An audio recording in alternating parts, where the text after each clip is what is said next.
చట్టసభల్లో బీసీలకు 33% రిజర్వేషన్ కల్పించాలని ఇవాళ ప్రభుత్వం తరఫున ముఖ్యమంత్రి అసెంబ్లీలో తీర్మానాన్ని ప్రవేశపెట్టారు. అయితే ఈ తీర్మానాన్ని దాదాపు విపక్ష పార్టీలు అన్ని ఆహ్వానించినప్పటికీ ప్రభుత్వం రాజకీయ స్వార్థంతోనే ఈ నిర్ణయానికి వచ్చిందని చెప్పి రాజకీయ విమర్శలు చేశాయి. తెలుగుదేశం పార్టీ మరింత ముందుకు వెళ్తూ అసెంబ్లీలోనే కాదు పార్లమెంట్ లో కూడా ఇంప్లిమెంట్ చేసే విధంగా యూపీఏ ప్రభుత్వం మీద ఒత్తిడి తీసుకొచ్చే విధంగా రాష్ట్ర ప్రభుత్వం కృషి చేయాలని, అవసరమైతే దానికోసం మేము కూడా కలిసి వస్తామంటూ టీడీపీకి చెందిన సీనియర్ సభ్యుడు చంద్రబాబు రాజేశ్వరరావు ప్రతిపాదించడం, దాన్ని ముఖ్యమంత్రి కూడా అంగీకరించడం జరిగింది. మొత్తం మీద బీసీలకు రిజర్వేషన్ కల్పించాలనే విషయం మీద ఇవాళ అసెంబ్లీలో కొద్దిసేపు చాలా వాడివేడి చర్చ జరిగింది. అటు మంత్రులు కూడా కొంతమంది జోక్యం చేసుకుని తెలుగుదేశం సభ్యులపైకి ఎదురుదాడికి తేవడం, తెలుగుదేశం సభ్యులు మళ్ళీ అటు కాంగ్రెస్ మంత్రుల మీద కాంగ్రెస్ ప్రభుత్వం మీద ఎదురుదాడి తేవడం, ఇలా దాడి ప్రతి దాడుల నేపథ్యంలో అసెంబ్లీ కాస్త వాడివేడిగా జరిగింది. దీనిపై మనతో మాట్లాడడానికి ఎమ్మెల్సీ టీడీపీ నాయకుడు రేవంత్ రెడ్డి మనతో అందుబాటులో ఉన్నారు మాట్లాడడానికి. రేవంత్ రెడ్డి గారు, మీరు చెప్పండి, ఈ బీసీలకు చట్టసభల్లో 33% రిజర్వేషన్ కల్పించాలని ప్రభుత్వం తీసుకున్న నిర్ణయం, అది నిర్ణయం అనకూడదేమో, తీర్మానం మాత్రమే ప్రవేశపెట్టారు, అది అవ్వచ్చు అవ్వకపోవచ్చు. ఇప్పట్లో ఈ తీర్మానం చేయాలనే ప్రభుత్వ ఆలోచనని మీరు ఎలా పరిగణిస్తున్నారు? ఇప్పుడు ఎన్నికల దగ్గర వచ్చినాయండి. ఇన్నాళ్ళు గత ఎన్నికలలో గెలిచే గుర్రాలకు మాత్రమే టికెట్లు, తర్వాత ఈ బీసీలకు సముచితమైన న్యాయం కల్పిస్తామని చెప్పి రాజశేఖర రెడ్డి గారు కడప, కర్నూలు, మహబూబ్ నగర్, నల్గొండ చాలా జిల్లాలలో ఒక్క సీటు కూడా బీసీలకు కేటాయించలే. ఆ రోజు ఏం చెప్పింది రాజశేఖర రెడ్డి గారు కానీ కాంగ్రెస్ కానీ, మేము ఇప్పుడు గెలుపు గుర్రాలకు మాత్రం టికెట్లు ఇస్తున్నాం, అధికారంలోకి వచ్చిన వెంబడే బీసీలకు సముచితమైన న్యాయం చేస్తామని చెప్పారు. ఈ 4 సంవత్సరాలలో ఏ ఒక్క బీసీని కూడా గౌరవించింది లేదు, వాళ్ళకి ఏమైనా నామినేటెడ్ పదవులలో కూడా సరైన న్యాయం చేసింది లేదు. కాబట్టి మళ్ళీ ఇప్పుడు ఎన్నికలకు వెళ్లాల్సిన పరిస్థితి వచ్చింది. ఈ ఎన్నికలకు వెళ్ళి ఏ ముఖం పెట్టుకుని మళ్ళీ ఎన్నికలకు వెళ్ళి బీసీలను ఓట్లు అడుగుతారు? ఈ లోపల తెలుగుదేశం పార్టీ స్పష్టమైన తీర్మానం పార్టీలో చేసింది. మేము 100 సీట్లు బీసీలకు ఇస్తామని చెప్పి తెలుగుదేశం పార్టీ అంటే పార్టీ సొంతంగా నిర్ణయం చేసుకొని మేము సెల్ఫ్ కండిషన్ పెట్టుకోం, మేము తప్పకుండా 1/3 ఈ అసలు మా పార్టీనే పాటించి సీట్లు ఇవ్వాలని. ఈరోజు దీన్ని ఎదుర్కోవడానికి కాంగ్రెస్ పార్టీకి దగ్గర ఇంకా వేరే ఏం లేదు. చట్టసభలలో ఏదో తీర్మానం చేసి ఈ తీర్మానాన్ని పాస్ చేసినట్లు కంటి తుడుపు చర్యల కింద ఏదో ఒక చర్య చేపడితే తప్ప వాళ్ళకి ప్రజలకు వెళ్ళలేని పరిస్థితి వచ్చింది కాంగ్రెస్ పార్టీకి. కాబట్టి ఈరోజు తీర్మానం అనే నాటకం మొదలుపెట్టిండ్రు. వాస్తవానికి కాంగ్రెస్ పార్టీ ఈ రోజు తీర్మానం చేయడం కాదు, అసెంబ్లీలో 1996లో ఇక్కడ రెజల్యూషన్ ఉంది. అంటే అసెంబ్లీ సెక్రటరీ పంపించిన రెజల్యూషన్, ఇక్కడ అంటే స్టేట్ చీఫ్ సెక్రటరీకి పంపించిన రెజల్యూషన్ 13/12/96లో అసెంబ్లీలో తెలుగుదేశం పార్టీ 33.33% బీసీలకు రిజర్వేషన్లు చేయాల్సిందే చట్టసభలలో అని చెప్పి అసెంబ్లీలో తీర్మానం చేసిందండి తెలుగుదేశం పార్టీ. మీరు చేశారు, కానీ మొన్న జరిగిన ఉప ఎన్నికలు, అనుకోకుండా వచ్చిన ఉప ఎన్నికల్లో ఒక్కటి కూడా బీసీలకు ఇవ్వలేదు అని చెప్పేసి ఇవాళ ఇప్పుడు ఉప ఎన్నికలు ప్రత్యేకమైన పరిస్థితులు. ఉప ఎన్నికలకు రెగ్యులర్ ఎన్నికలకు ఎలాంటి సంబంధం ఉండదు. మేము ఎందుకు ఇవ్వలేదండి? జడ్చర్లలో ఎర్రశేఖర్కి ఇచ్చినాం మేము బీసీనే. ఎవరు చెప్పిండ్రు తెలుగుదేశం పార్టీ బీసీలోకి ఇవ్వలేదని? ఇది తప్పుడు ప్రచారం. అంటే కాంగ్రెస్ పార్టీ వ్యూహం అనడంలో బీసీలో ముదిరాజ్ కమ్యూనిటీ నుంచి ఎర్రశేఖర్కు జడ్చర్ల, మా జిల్లాలో, నాకు మిగతా జిల్లాలో మొత్తం 16 సీట్లలో పరిశీలించలేదు కానీ మా జిల్లాలో మహబూబ్ నగర్ జిల్లాలో మేము చంద్రశేఖర్కు ఇచ్చినామండి, బీసీకే టికెట్ ఇచ్చినాం. కాబట్టి కాంగ్రెస్ పార్టీ ఈ రకంగా మాట్లాడే అవకాశమే లేదు. ఎందుకంటే వాళ్ళు ఎప్పుడు వాళ్ళు తప్పించుకోవడానికి ఎదురుదాడి చేయడం ఏదైతే ఆయుధం ఉందో ఆ ఆయుధాన్ని ముందులో పెట్టుకొని వస్తారు తప్ప వాళ్ళు వాస్తవాలు మాట్లాడారు.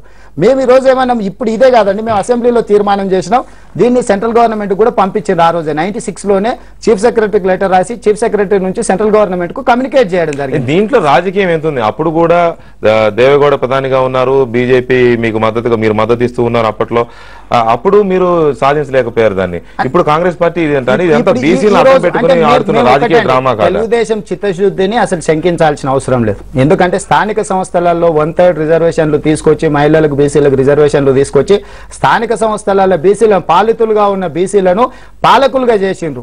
ఎంపీటీసీలు కానీ, సర్పంచ్లు కానీ, జడ్పీటీసీలు కానీ, మున్సిపల్ చైర్మన్లు కానీ, జిల్లా పరిషత్ చైర్మన్లు కానీ ఈరోజు బీసీలు కానీ ఇతరులు కాగలుగుతున్నారంటే, పాలితులుగా ఉన్న వాళ్ళు ఈరోజు కాగలుగుతున్నారంటే కేవలం అది తెలుగుదేశం పార్టీ చేసిన రాజకీయ పరమైన మార్పు.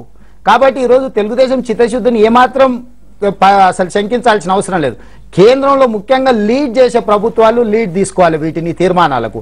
కాబట్టి మేము మొన్న 2 రోజుల క్రితం కూడా కౌన్సిల్లో మేము పట్టుబట్టామండి. కౌన్సిల్లో తీర్మానం చేయండి, అసెంబ్లీలో 96 రెజల్యూషన్ ఉన్నది కాబట్టి కౌన్సిల్లో తీర్మానం చేసి కేంద్రానికి పంపించండి. అసెంబ్లీలో కొత్త తీర్మానం చేయాల్సిన అవసరం లేదు, ఈ తీర్మానం ఉంది కాబట్టి. అంటే మేము అడిగేది ఒకటే, వాళ్ళకి చిత్తశుద్ధి ఉంటే కౌన్సిల్లో తీర్మానం చేసి, ఆ రోజు కౌన్సిల్ లేదు, ఈ రోజు కౌన్సిల్ ఉంది, అసెంబ్లీలో తీర్మానం జరిగిన రెజల్యూషన్స్ ఇక్కడ ఉన్నాయి, ఇదే రెజల్యూషన్ కౌన్సిల్లో పెట్టి కౌన్సిల్లో తీర్మానం చేసి దీన్ని కేంద్రానికి పంపించి, అక్కడ కాంగ్రెస్ ప్రభుత్వం ఉంది, కాంగ్రెస్ వాళ్ళు ఇమ్మీడియట్ గా అక్కడ సభలో పెట్టి అసలు ఎమర్జెన్సీగా అయినా పిలిచి సభను పిలిచి అయినా అక్కడ తీర్మానం చేసి రేపు ఎన్నికలకే అమలు అయ్యే విధంగా కాంగ్రెస్ పార్టీని చేయమని చెప్పుండ్రి. కాబట్టి కాంగ్రెస్ పార్టీ చేయట్లా ఇలాంటి ప్రయత్నం, కేవలం ఈ ఎన్నికల కోసం డ్రామా మొదలుపెట్టింది. ఏంది, ఓ తీర్మానం చేసి అక్కడ పంపిస్తే అది అక్కడ పెండింగ్ ఉంటుంది, మళ్ళీ ఎన్నికలు ఏదో ఎట్లో గట్ల ఈ ఎన్నికల ఏరుని దాటొచ్చని. కానీ ప్రజలేమంత అమాయకులు గారు, అందరూ చూస్తూనే ఉన్నారు. వీళ్ళు చేసే ప్రయత్నాలను అన్నిటిని కూడా ఈసారి ప్రజలు తిప్పికొడతారు. రేవంత్ రెడ్డి గారు మీరు చెప్పండి, ఎన్నికల ముందు ఖచ్చితంగా ఈ 33% బీసీలకు రిజర్వేషన్లు అనేది అమలవుతుందనే నమ్మకం మీకుందా? కాంగ్రెస్ పార్టీ ఇవాళ చేసిన తీర్మానానికి సంబంధించి ముఖ్యమంత్రి చేసిన తీర్మానం ప్రతిపాదన ఏదైతే ఉందో దాన్ని మీరు ఎలా విశ్లేషిస్తున్నారు? ఇప్పుడు ఒకటండి, మల్లురవి గారు చెప్పకనే కొన్ని వాస్తవాలు ఒప్పుకున్నారు. తనకు వాస్తవం తెలుసు, కాకపోతే ఫలానా పార్టీ నుంచి ప్రాతినిధ్యం వచ్చేటప్పుడు ఆ పార్టీని మనం నెత్తికెత్తుకోవాల్సిన అవసరం ఉంది. తను ఆ విధంగానే కాంగ్రెస్ పార్టీని సమర్థిస్తున్నారు తప్ప వాస్తవాన్ని సమర్థించట్లేదు. ఎందుకంటే తను ఇప్పుడే ఒక మాట చెప్పిండు, మేము ఇక్కడ తీర్మానం చేసిన అక్కడ యూపీఏ ప్రభుత్వం ఉంది కాబట్టి, యూపీఏలో చాలా మంది పార్ట్నర్లు ఉన్నారు కాబట్టి వాళ్ళందరినీ ఒప్పించేదానికి శాయశక్తుల ప్రయత్నం చేస్తున్నాడు. అంటే దీని అర్థమైంది, అక్కడ ఇది వెళ్ళిన తర్వాత ఇంకెందుకు పనికిరాదు. ఇక్కడ రెండో పాయింట్, తెలుగుదేశం పార్టీకి చిత్తశుద్ధి లేదు, 8 సంవత్సరాలు ఏం చేసిండ్రని మల్లురావు గారు అడిగినారు. చాలా మంచి పాయింట్ అడిగింది. గతంలో ఎప్పుడు కూడా ఎన్డీఏ, ఆ రోజు ఎన్డీఏ ఉంది, ఆ రోజు కూడా ఒక తెలుగుదేశం పార్టీ ప్రభుత్వం లేదు కేంద్రంలో. తెలుగుదేశం పార్టీ అవుట్ సైడ్ నుంచి మాత్రమే ఎన్డీఏకి సపోర్ట్ చేసింది అన్నాడు. కానీ ఆ రోజు బీజేపీతో పాటు చాలా కోalition పార్టీలు ఉన్నాయి. అంటే దాంట్లో మైనర్ పార్టీ ఉండే మేమే ఆ రోజు ఆ నిర్ణయాన్ని ప్రభావితం చేయగలుగుతాం అనుకున్నప్పుడు, ఈ రోజు ప్రభుత్వాన్ని లీడ్ చేస్తున్నది కాంగ్రెస్ పార్టీ. అంటే ఆనాడు తెలుగుదేశం పార్టీ బయట నుంచి ఉన్నది మద్దతు, కానీ ఈ రోజు ఏంది, యూపీఏ మొత్తం కోalition ని లీడ్ చేస్తున్నది కాంగ్రెస్ పార్టీ. దానికి మొత్తానికి చైర్పర్సన్ కూడా సోనియా గాంధీ గారు. కాబట్టి ఇక్కడ ఈ తీర్మానంతో అవసరం లేదు. మేము అనేది ఏంటంటే 96లో పంపించింది కేంద్రంలో పెండింగ్ ఉంది. మీకు చిత్తశుద్ధి ఉంటే పార్లమెంటులో ఈ పంపించిన రెజల్యూషన్ మీరు అక్కడ తీర్మానం చేయొచ్చండి. అక్కడ యూపీఏకు చైర్పర్సనే మీ పార్టీ నాయకురాలు కాబట్టి, మీ పార్టీ అధ్యక్షురాలు కాబట్టి, దీనికి ఇక్కడ రాష్ట్రంలో ఇంత ఎక్సర్సైజ్ చేయాల్సిన అవసరం లేదు. చేయాల్సిన ఎక్సర్సైజ్ కేంద్రంలో. మీరు అక్కడ పని మొదలు పెట్టండి. అక్కడ బిల్లు పాస్ అయ్యి వస్తే వెల్ అండ్ గుడ్. ఒకవేళ రాలేదనుకో, తెలుగుదేశం పార్టీ చాలా స్పష్టంగా ఒక మాట చెప్తుంది, మేము రాబోయే ఎన్నికలలో 100 సీట్లు బీసీలకు ఇస్తామని చాలా స్పష్టంగా మా నాయకుడు ప్రకటించాడు.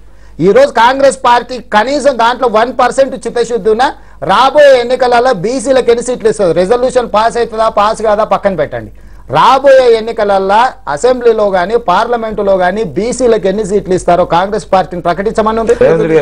ఇక్కడ దయాదాక్షిణ్యం అంటారా మీరు ఇచ్చే 100 సీట్లు, లేకపోతే హక్కు కావాలనే వాళ్ళ మాటను అంగీకరిస్తారా? కాంగ్రెస్ పార్టీ ఎటువైపు నుంచి వస్తుందో వాళ్ళకు తెలియదు, ఎటువైపు వెళ్ళాలనో వాళ్ళకి తెలియదు. హక్కులు కాదు, అవకాశాలు ఇయ్యని వాళ్ళ హక్కులు ఎక్కడి నుంచి ఇస్తారండి?